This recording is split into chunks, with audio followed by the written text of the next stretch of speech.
give the floor to His Excellency Arrmanatha Nasir, Vice Minister for Foreign Affairs of Indonesia.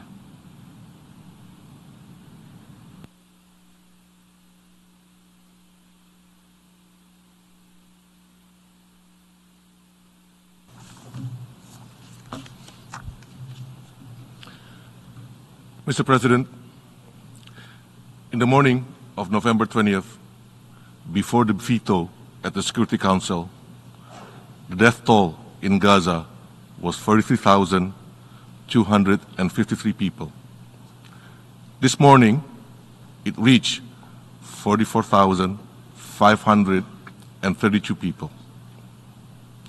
This means a single raise of hand and failure to stop the war in Gaza cost 1,279 lives.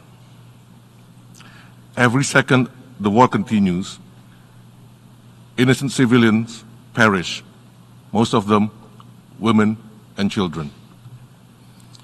As of today, the total number of deaths in Gaza has surpassed the population of at least 7 UN member states, while the total number of injured has surpassed the population of at least 17 UN member states.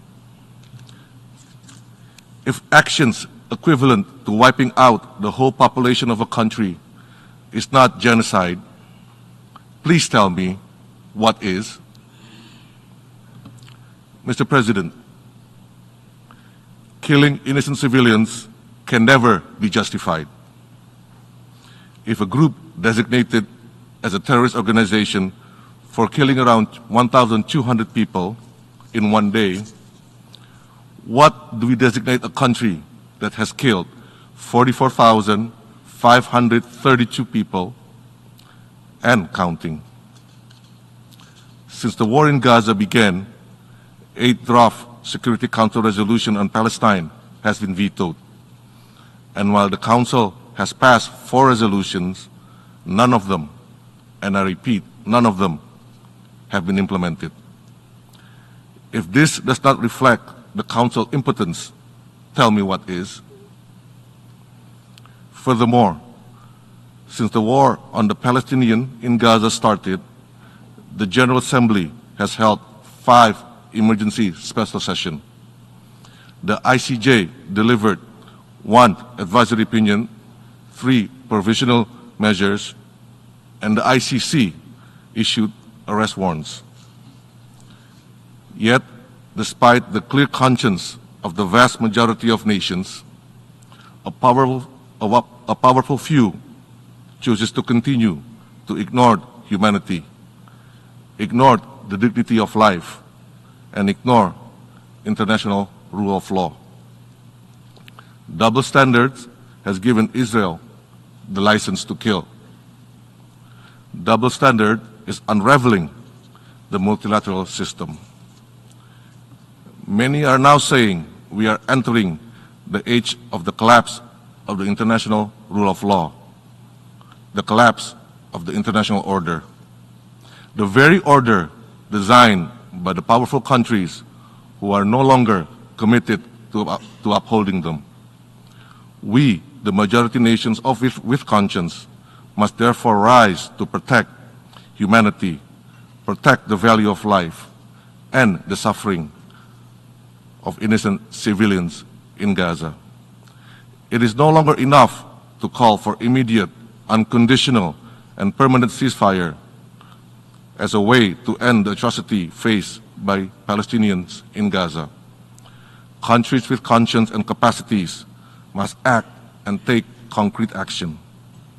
Countries with conscience and capacity must halt all transfer of arms to Israel. We must use all tools available to stop the war on the Palestinian people, including implementing Security Council Resolution 2735 and the ICJ provisional measures. Countries with conscience and capacities must help reverse the deteriorating humanitarian condition in Gaza. We must continue to support UNRWA and help stop the attack on UNRWA and other humanitarian workers in Gaza. Indonesia paid tribute to the 333 humanitarian workers that was killed serving in Gaza, including the 249 UNRWA staff. For the countless Palestinians in Gaza, UNRWA and all other humanitarian workers are the fragile thread that separates life from death. Countries with conscience and capacity must also stop Israel's attempt to change the narrative of the war in Gaza.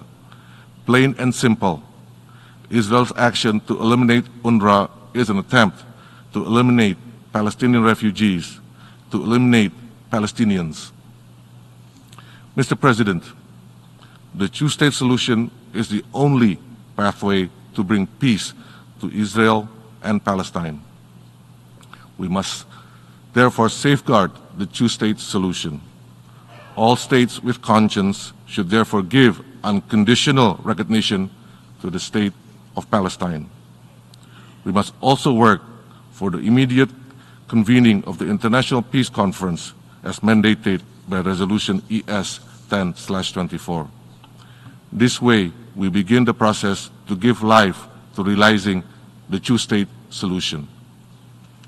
Mr. President, amidst the systematic failure and paralysis of the Security Council, the General Assembly must continue to give weight to its role as the voice of global conscience. In this regard, we urge all member states to support and vote in favor for the draft resolution presented under the special session. It is time to raise above politics and be on the side of justice and humanity. I thank you, Mr. President. I thank the Vice Minister of Foreign Affairs of Indonesia.